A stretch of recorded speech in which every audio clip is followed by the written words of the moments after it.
They can own that tiebreaker. And there's the Nidalee ban immediately. So Chaser has drawn Nidalee bans ever since Trace and Chaser played the Nidalee Maokai combo against CJ Entus 2 series ago. Kallista's the fast ban. Just don't want to have to deal with that if we get towards the tail end of this draft. Rise actually banned on the blue side, so not a Marin champion. Just want to take it off the table despite the fact that Trace really been defaulting to the likes of Rumble and Maokai, who so far have made it through the bans. What's interesting about that, for me, as we see Rek'Sai taken away from Chaser, is that I see Marin playing Rise in solo queue quite frequently, and he has for a long time, yet SKT has not been a team to prioritize that pick. I mean, to the extent of banning it on blue side, right? If you ban it on the blue side, you're not even considering it as a champion in the rotation. Gragas is banned away, so the Rumble versus Maokai matchup certainly looms large, as we expected the target bans to come through, and so far the only targets set by SKT have been against the jungler. And Bengi, not the big Gragas player, you have to think. Where is Chase? Bengi always makes the weirdest faces in the booth. So Evelynn, first pick. So we don't have the natural Rek'Sai counterplay with the Tremor Sense. Will we see Chaser go to another early presence jungler to try and balance out, or are Jin Air confident enough to pick strong lanes and try and baby Chaser through on the likes of a Sejuani? No. That was one of the big problems when Cinderhulk came into play, is that Jin Air played very poorly with Sejuani. Sure. So I think this is a calculated draft from SK Telecom. So where does Chaser go then? Because to match pressure with an Evelynn, there's a very limited pool of junglers that can do that. Yeah, well, we're not going to find out this round. Rumble and Annie, the likely grabs for Jin Air. They haven't been forced out of their comfort zone. You were saying, and I agree, that Che has been powerful on those pick supports. He's going to get one. Trace is just going to play Rumble one more time, his bread and butter this season.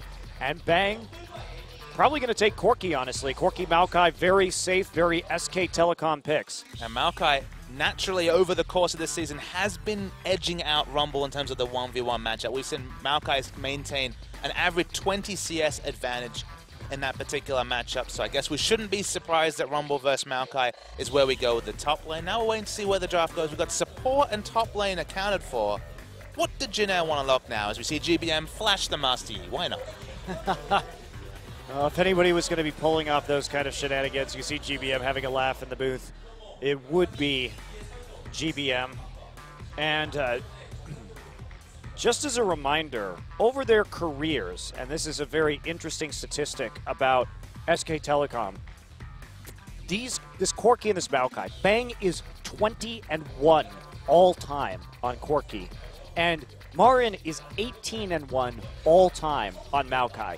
These are picks that SK Telecom performs with day in, day out, and there is Chaser's Rengar. This, oh my. I am very worried. I really don't like Rengar. Look, we've seen Fizz jungle this season. You don't like that. We've seen a lot of things that they're trying to put out early pressure, maybe going too far. Rengar, at least, is prototypically a jungler, but this is a big risk and a big gambit when SKT have already chosen fairly safe lanes. They'd only selected the Corki and Maokai so far, but not eminently gankable lanes for a Rengar. Okay, well, what this says, though, and we could very well see, Lulu is actually a very good mid lane choice for Jin Air in this particular situation, because that is going to be going hard into a pick comp, a mid-game pick comp. Jin Air has to get those kills and make a huge, huge snowball in the mid-game. It'll depend, I suppose, on which mid laner they pick, but they're pretty committed to this at this stage. Faker would be bold, I think, to pick the Victor into this, but Faker doesn't care. Victor is the selection. Faker wants to keep that undefeated streak alive, and it will be a Cassio lock. Cassio insta-locked by GBM. It did cry out for a Lulu, but it would have been certainly on the lower damage front of team comps. Now goes for the Cassiopeia, opting into this lane matchup that we've kind of seen go either way, but certainly one that the Cassiopeia was winning quite landslidely when Goong was playing it last series. I'm shocked to report this, but Rengar is actually 2-1 this season in Champions. It's been KT with the victories on it. Do you remember one of those games that went over an hour and was very hijinksy? Yeah, it was. They didn't win because of the Rengar. I will say that. I know Rengar can create big snowballs, but it's high risk. So Jin Air, they want to make this work. I'm actually a bit surprised they didn't take the Lulu because early last season they played a lot of Lulu Rengar, Jin did, and they used it with the speed boost to get picks very effectively. And it's a composition, the Lulu Sivir, that's worked for them before, but instead going to put in a little bit of scaling here. Faker's positioning will be paramount because Jin has a ton of threat onto Victor. And we wondered where the aggression would come from the jungle. It looked like the Lee Sin was going to be flashed by Chaser. Look, you get more information about Evelyn's positioning when you pop the thrill of the hunt, but feast or famine, that's what's coming from the jungle. All right, SK Telecom versus Jin Game 1. Let's go.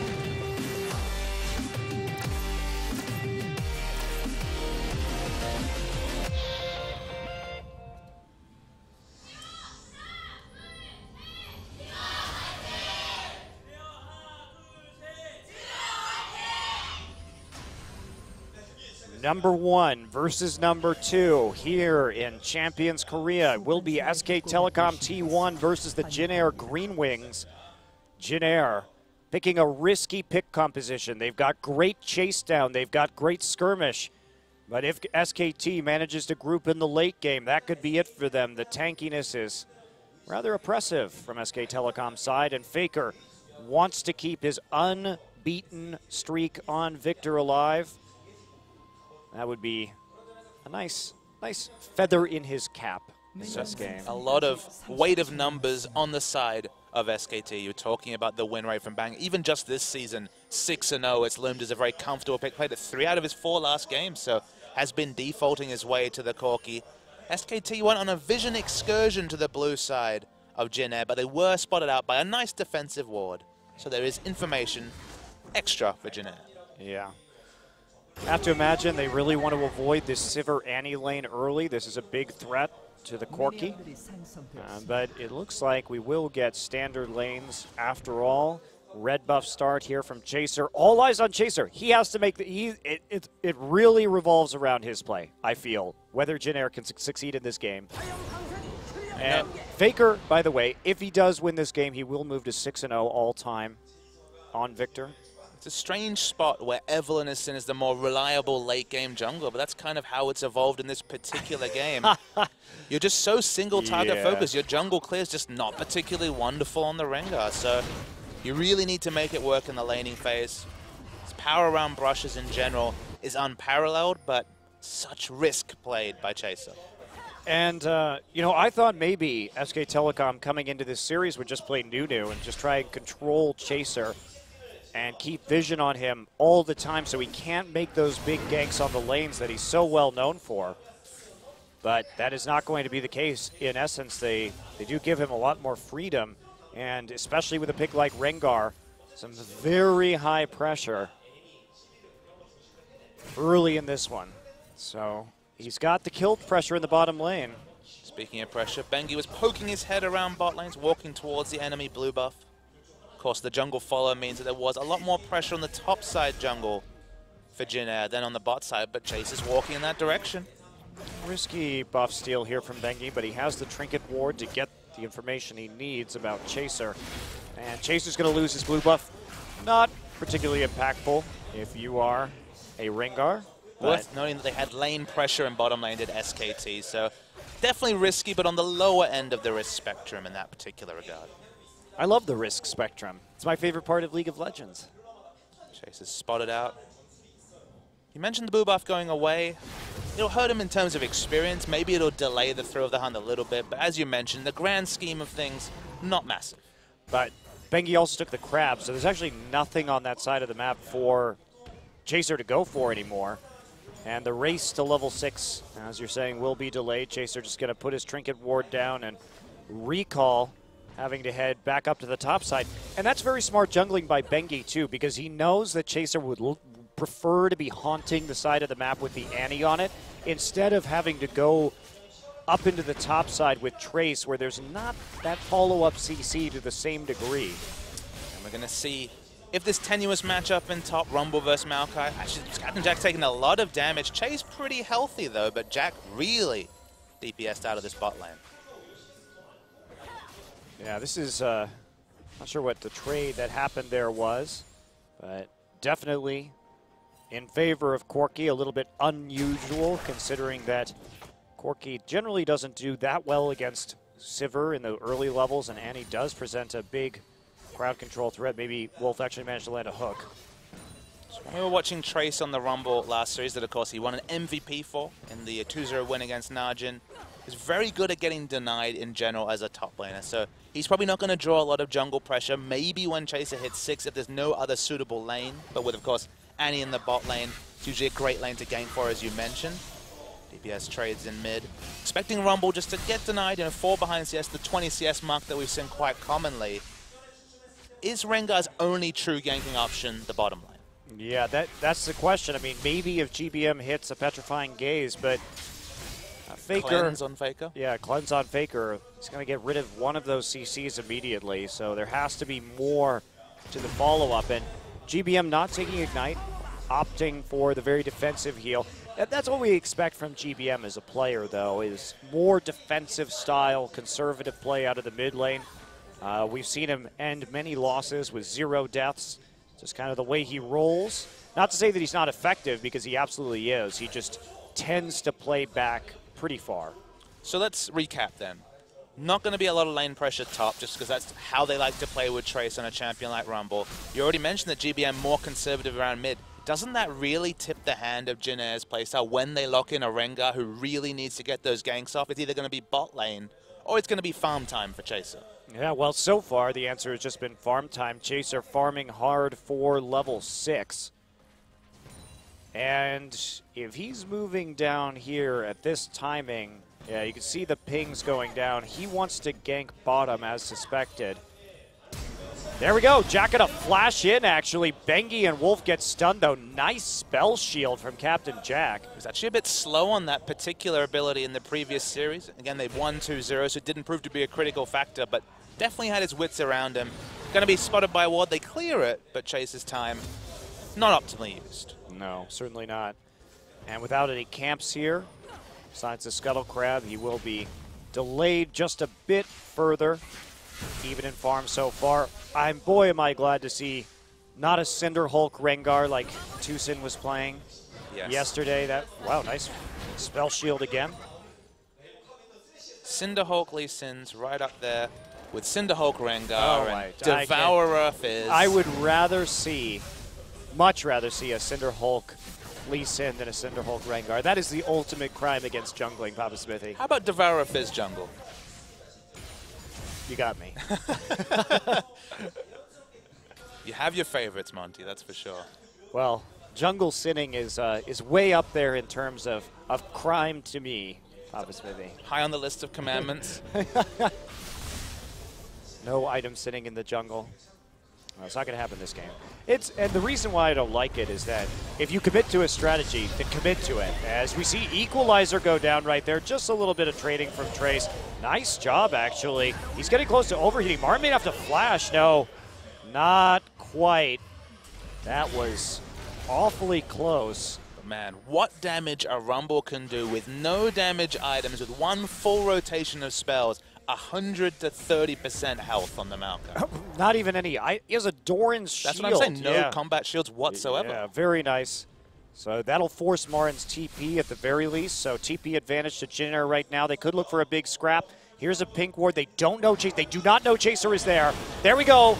He's going to go in. Bola right now. Gravity field down all over. But that's going to be first blood for Bengi. They're turning it around. And here comes the teleport on its way in. Trace using that advantage. No equalizer, though. Bengi going to use the chilling smite. GBM getting low. There is Bang coming up to the bottom lane. Bengi going to live. Faker with a kill. Jack slow and not level 6. That will be a huge determining factor. TP used, but 1 for 2.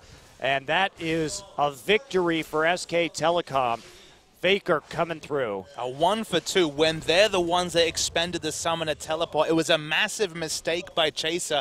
He actually came out with his passive from the brush onto the ward instead of being able to get onto any of the damage threats. Just took free DPS and died for first blood. Big mechanical mistake from Chaser on a champion we already found it difficult to justify, this Rengar. Yeah, and that is the thing. You want to pick Rengar in this meta, you have to be picture perfect. That first ult is so important to getting a snowball rolling. It's now gone. He has to wait for the thrill of the hunt one more time. And, oh, that is rough. GBM gets a kill, but that's going to be about it. They couldn't equalize onto Bengi. Now the Warrior enchant even further delayed. When they increase the flat cooldown on the ultimate, you really want to pick up that item or a kill to justify what is now going to be passive farming for a little while. They don't lose any of their blue buffs. That's been a common contest point by SKT, is power around the enemy blue. But for now, GBM rocking that buff and getting to stack up his tier. No, this is a bit of a dire situation now. Faker with the lead on one of his best champions at the moment in the mid lane. We've seen what Faker can do even when behind on Victor. If you think back to that CJ game 1 where it looked like CJ was definitely on the road to victory, and then Faker just stepped up on Victor, completely turned it around. Probably the most impressive carry performance of the season in a game where, you know, they went on to win quite comfortably, but that game 1 in particular doesn't stick out in the memory, but it was a wonderful display by Faker. Yeah, definitely. So, Trace on the top side went for Merc Treads first. That's a bit curious. Lost a lot of respect to the CC and damage combos coming through from Evelyn and Maokai. Of course, it'll scale well. Maybe he's just looking for the fast home guard boots for some fighting around the dragon, but it's a lot of money spent on your first pair of boots. I do think that actually is smart. You going for home guard first when you're so focused on the early and mid game can be wise. They're going to try and gank him, but Chaser's here. So is Annie. SKT does a great equalizer. And can they lock down Marin? Marin is going to go down on a Chaser. He picks up the kill by popping his ultimate. Marin actually trades 1-for-1 in a 2v3. So Jin Air makes the aggressive move, but once again, this Rengar can't quite close the deal. Yeah, twice punished for making the aggressive move. It's an excellent bait. They've done this twice in a row. Cleared a ward, baited in and engaged. They're just using more resources and only trading evenly, which is why you see the gold lead to SKT far more than just the one kill. They are in the advantage. Well, not even trading evenly. Last time they actually fell behind a kill on that engage. With the boots of mobility on Chaser, he's 0, 2, and 2. You cannot be there. So SKT, they have comfort picks. They have picks with huge, huge wins. Marin's Maokai, Fang's Corki, all-time greats on these champions, and now you're behind. Not much more to say about that. Chaser really needs to make something special happen with his third activation to throw the hunt. Their smart skirmishes is just, they got the instant kill onto Annie, then he re-engaged and effectively handed a kill on a silver platter to Maokai, just because there aren't the base stats there to be scrapping extensively as Rengar. At the same time, you do have to be a little greedy if you're Jin Air and you want to play this composition. If you just let Maokai go and you get one kill, is that really enough for Jin Air at this point in time? I'm not sure the answer is yes. I'm sure you take a minor win, but you have to snowball crazily right now, or else Rengar is just not going to do anything in the late game. I guess worth noting to me that Che was up top, and despite that, Captain Jack's still almost dead even in CS. They weren't losing much despite rotating Annie. SKT, with all the pressure of the last few skirmishes, picks up the first drag. And they had TP advantage. Trace still waiting on his. Faker is nicely chunked out that mid lane. Faker going for Morello Namicon. Faker, of course, likes to get that early Lich Bane for kiting when he can. Instead, chooses to get the second upgrade on his Hex Core. Already got quite a lot of mobility, so the kiting is definitely a factor once you get the 30% movement speed on every gravity transfer Q. Trace working towards an Abyssal Scepter, so not committing to the home guard boots just yet. Getting as much laning stats as possible, and of course, the Abyssal Scepter is going to be very relevant, but will they be having two of them given that GBM's already built a Negatron? Well, it certainly will. It's power transfer, not gravity transfer. That would My bad. That would be you know, you get to get jump higher when he uses it or something like that. That's fair. And there we go. Fail ult from Chaser. Great just timing on the back from Marin.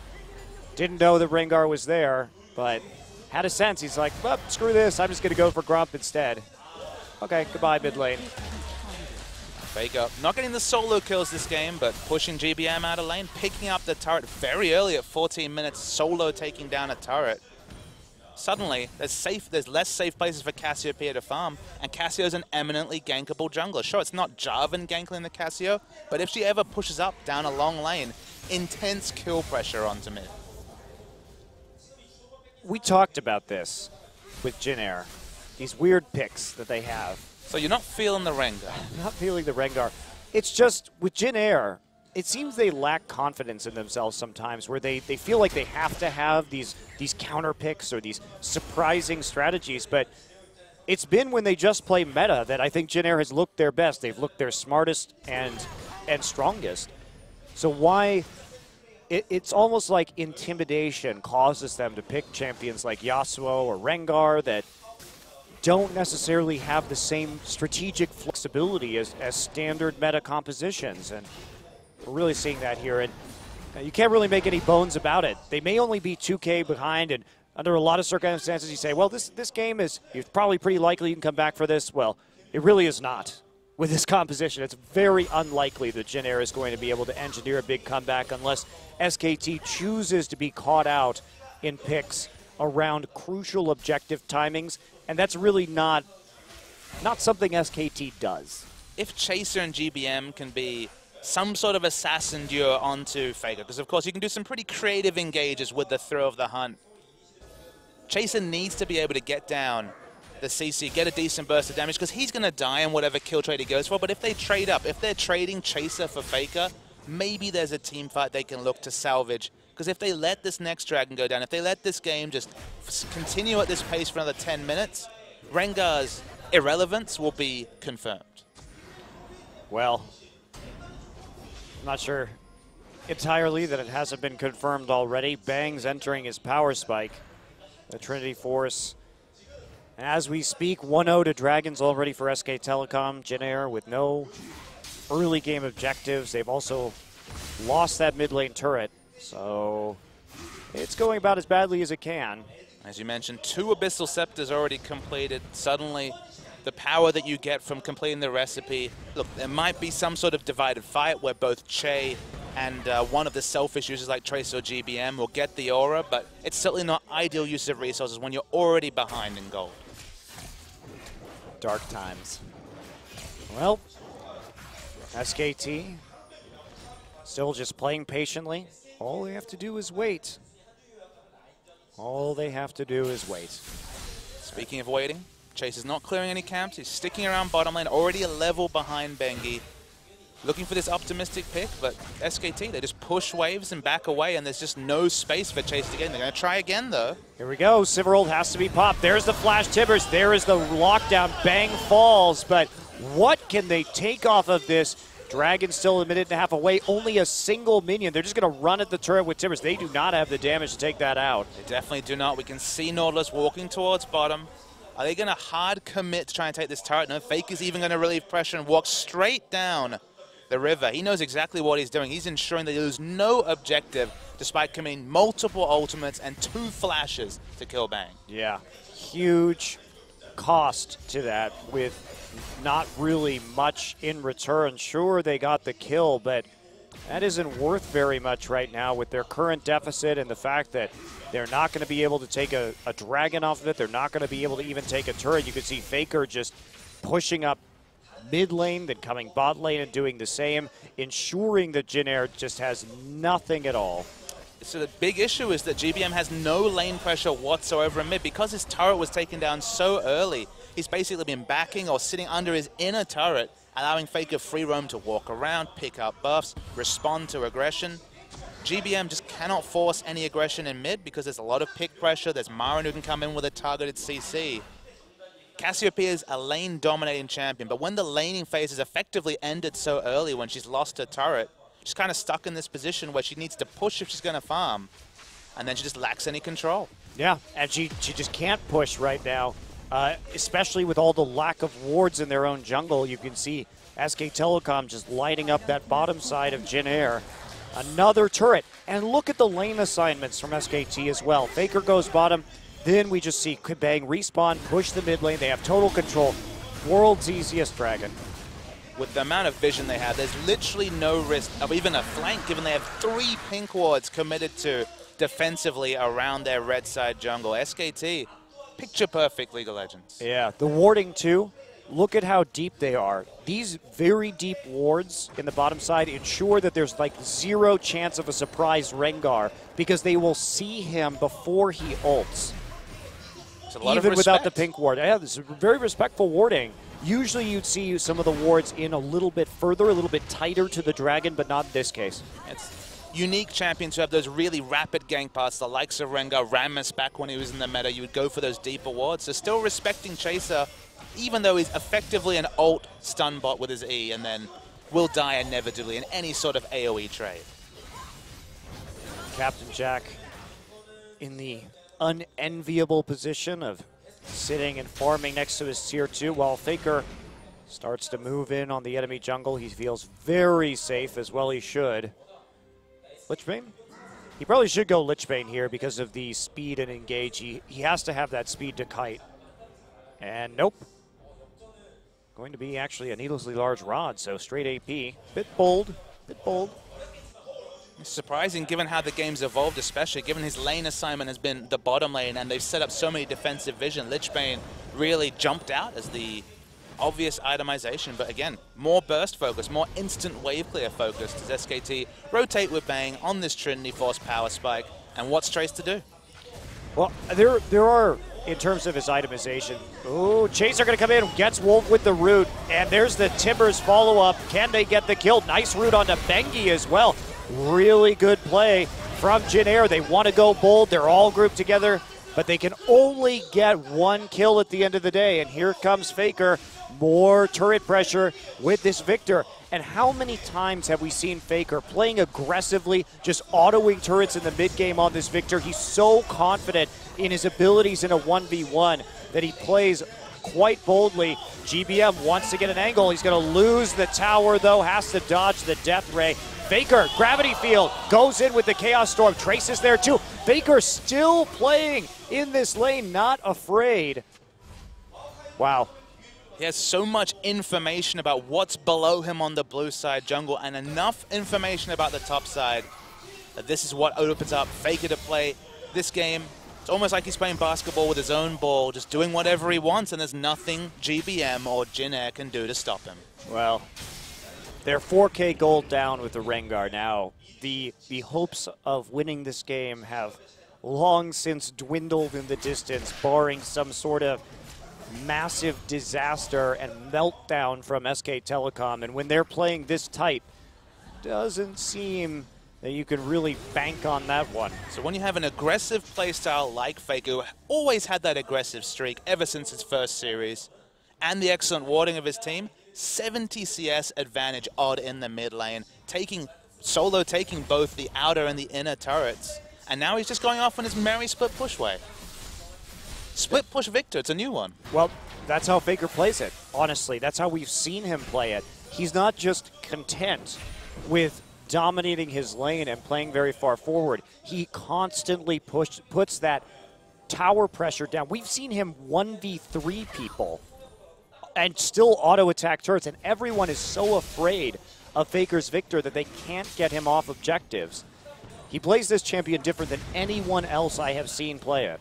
Especially given that, you know, the innate kit doesn't really necessarily lend itself towards split pushing. Good duelist, good at zoning under turrets, for example, putting down the gravity field and then having a Trinity Force Corki auto attack. But when it comes to split push, isn't the most escapable champion. It's the reason that people opt into Assassins against Victor. But when you have your team playing around, when you have that aggression, the results, they're impressive to see. Yeah, and it's not only that yes, he is vulnerable to those all-ins, but Faker in these all-ins frequently just outplays people. So he'll always, it seems, trade evenly with the Victor, if not kill two people for the one.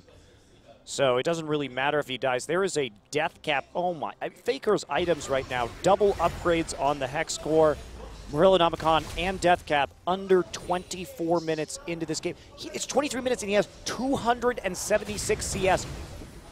What? So I'm just wondering, which of these particular metrics do you want to focus on? It's 24 minutes, and he's got 280 CS. He's got about 500 AP. He's got more than 20 AP per minute. He's all of the particular metrics, he is just blowing away.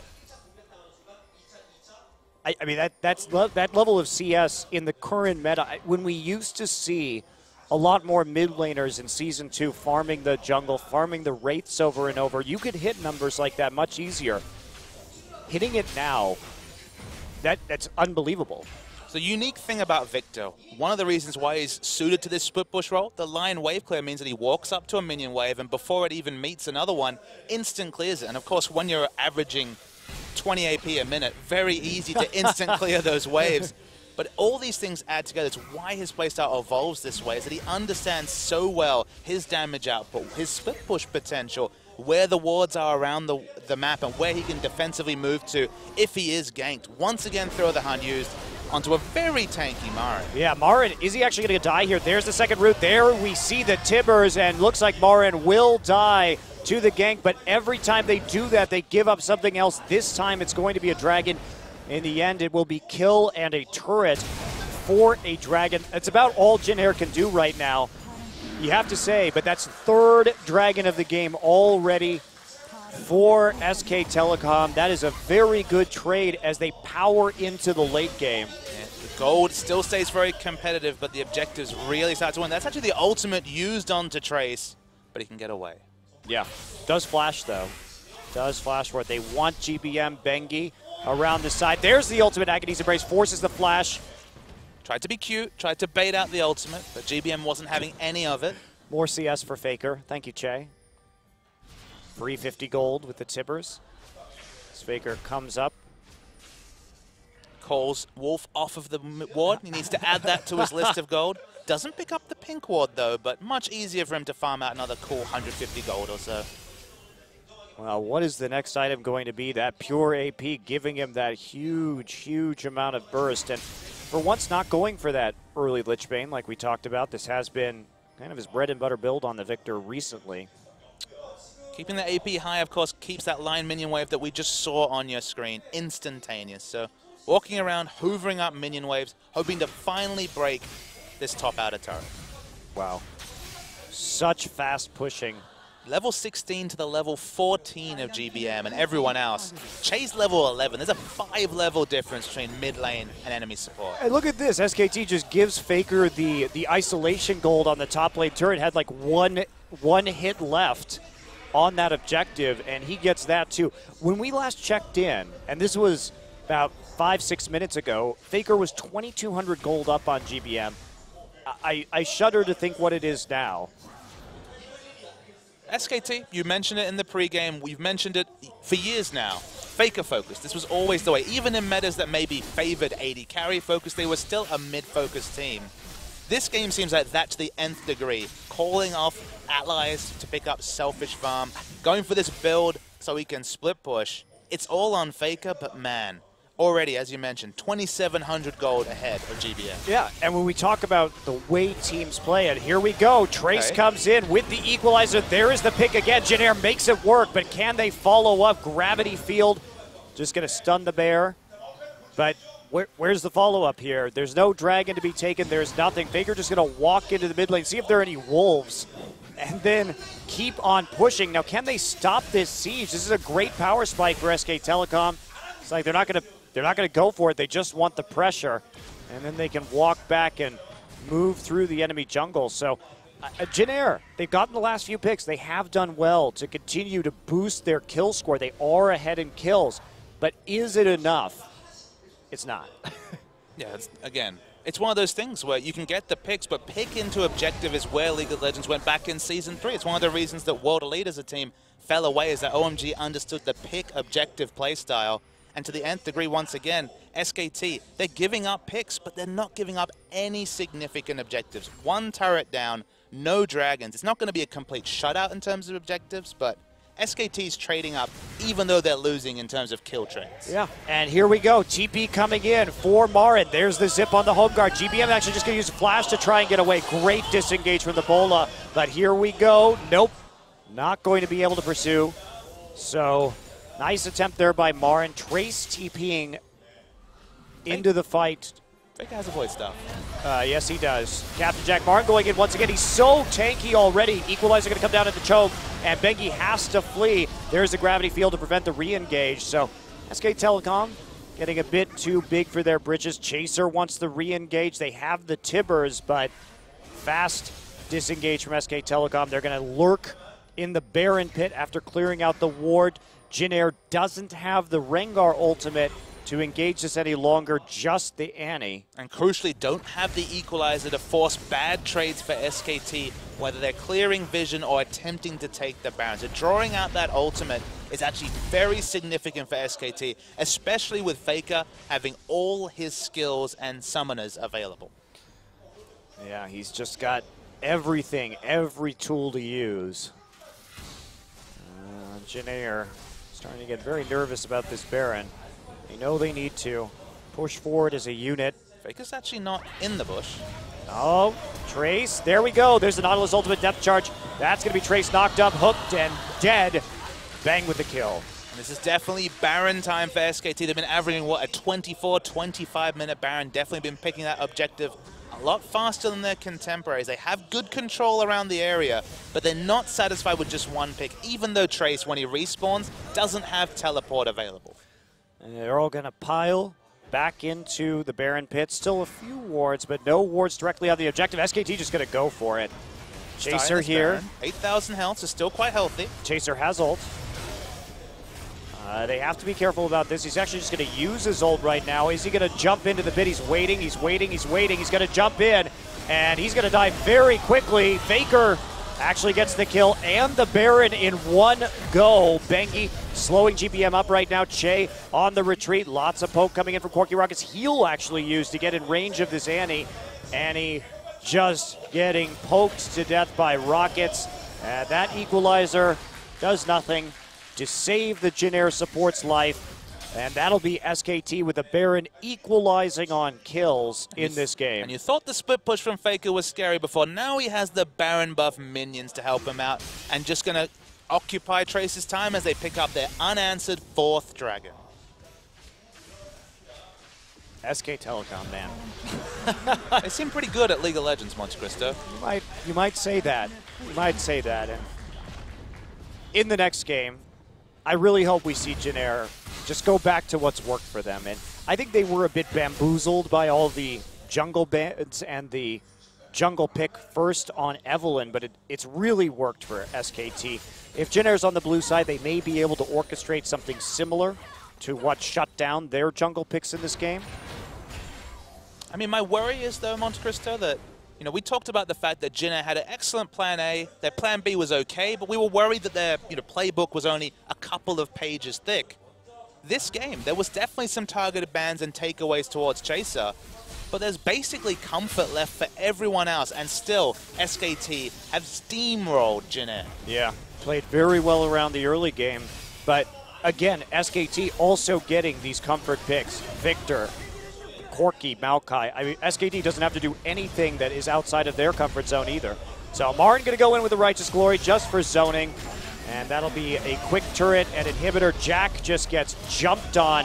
And okay, Flash Chaos Storm. Faker with the kill. 810 AP at 32 minutes.